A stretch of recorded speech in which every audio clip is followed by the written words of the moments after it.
Bonjour, j'espère que vous allez tous bien. J'aimerais vous présenter aujourd'hui le logiciel Format Factory pour PC. C'est un convertisseur multimédia. Bon, je lance sans plus tarder. Ok. Comme vous le voyez, je suis sur l'interface du logiciel. J'ai les options vidéo, audio et tout.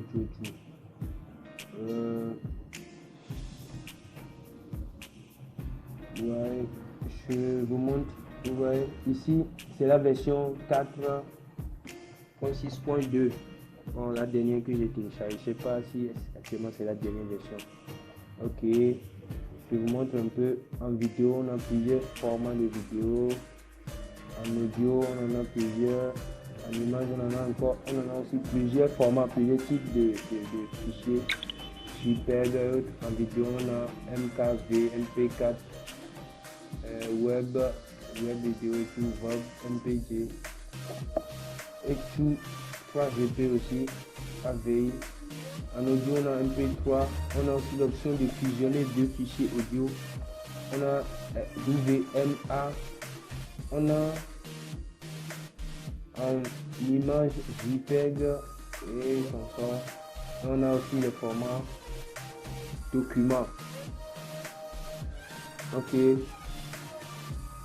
Nous allons essayer de convertir quelque chose pour voir un peu comment ça fonctionne. Ok, je profite pour vous montrer les autres onglets du menu de la barre de tâches. On a aide pour rechercher les nouvelles versions et pour aller sur le site s'il le faut.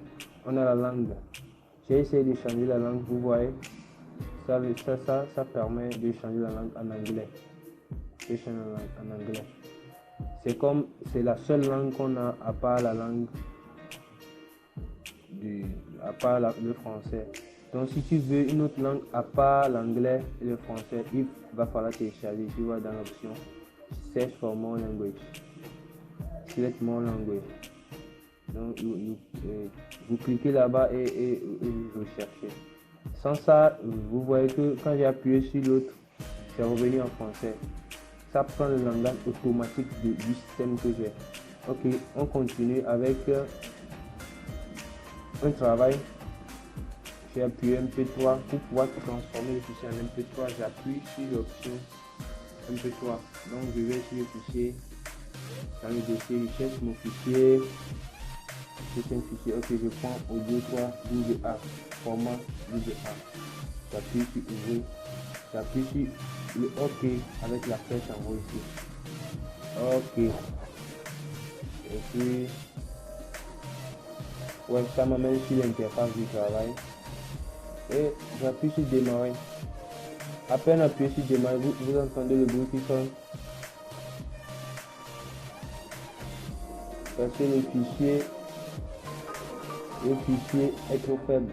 Donc, chaque fois qu'on entend ce bruit, c'est que la tâche est terminée. Vous voyez la boîte de un petit boîte de dialogue qui nous dit que la tâche est terminée en une seconde. Ah, même pas une seconde. Ouais, ok. Je fais un autre truc avec le fichier audio. Je vais fusionner deux types de fichiers. Là, il me faut sélectionner deux fichiers pour pouvoir fusionner. Sélectionne quoi. Je prends quoi. Et puis, bon, je prends ça. Je prends un second fichier.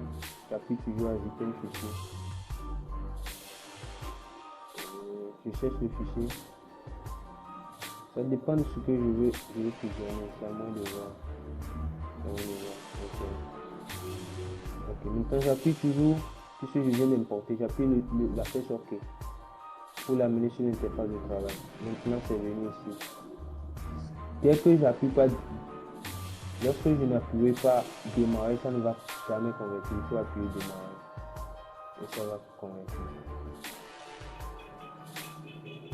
Si j'appuie sur pause, ça va arrêter la conversion en attendant. Donc bon, vous le savez.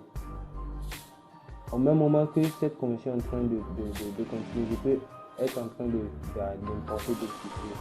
Donc j'importe un fichier vidéo que je vais convertir, je vais changer de type de fichier. C'est le fichier en MKV, je vais l'amener en MP4. Ici, je vais essayer de changer le dossier de destination du fichier. Ici, c'est le dossier d'extension par défaut que le logiciel même crée dès son installation. Maintenant, moi, je lui envoie dans un dossier que moi je veux. C'est-à-dire que le dossier dans lequel j'ai pris le fichier, je vais renvoyer là-bas. C'est-à-dire que ça va me convertir et me renvoyer dans le même fichier, dans le même dossier. Donc, quand je vais dans le dossier, je vais deux types du même fichier avec le même nom. Deux types différents avec le même nom. Vous voyez ici la flèche rouge là qui montre vraiment, ça dit que le fichier était de 8,37 quelque chose mot et après conversion c'est passé à 14,23. Donc ça a augmenté cette fois en rouge. L'autre était en vert, ça a diminué. Donc chaque fois que la conversion diminue la capacité, on voit la flèche qui regardera vers le bas. Ok, je vais essayer d'ajouter encore un autre fichier. Voilà. C'est juste pour montrer que ça peut sortir là où je veux. Comme j'ai envoyé la vidéo, je vais faire pour cet audio aussi. Il va retourner là où je l'ai pour convertir. Ok. Nous voyons que cette conversion continue. Bon, on revient dès que la conversion sera prête. Le fichier brûlé, c'est pas cela. On revient tout à l'heure.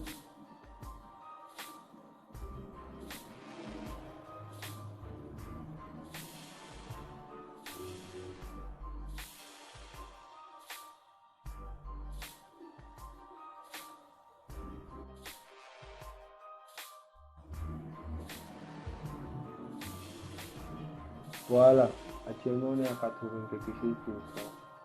Je vous parlais du pause. J'ai fait la pause et ça s'est arrêté à 92, quelque chose pour cent là. Si j'appuie démarrer, ça continue. Tant que je n'appuie pas, ça ne continue pas. Voilà. Ouais, c'est ça. Voilà, maintenant c'est terminé. La flèche verte vient en bas. Ça veut dire que le fichier a diminué de volume. Je lance le dernier. En fait, il y a l'option où je peux beaucoup de fichiers et appuyer démarrer une seule fois. Ici, j'appuie démarrer à chaque fois que j'amène un fichier parce que j'ai déjà lancé démarrer. Donc, il va démarrer, il va convertir le seul fichier que j'avais lancé. Donc, je peux faire ajouter fichier, j'ajoute 5 fichiers et j'appuie démarrer. Donc, j'ai plus besoin d'appuyer démarrer à chaque fois. Il va les convertir tous. Ou j'amène un dossier même si je veux. Il va le convertir aussi. Ok. Merci.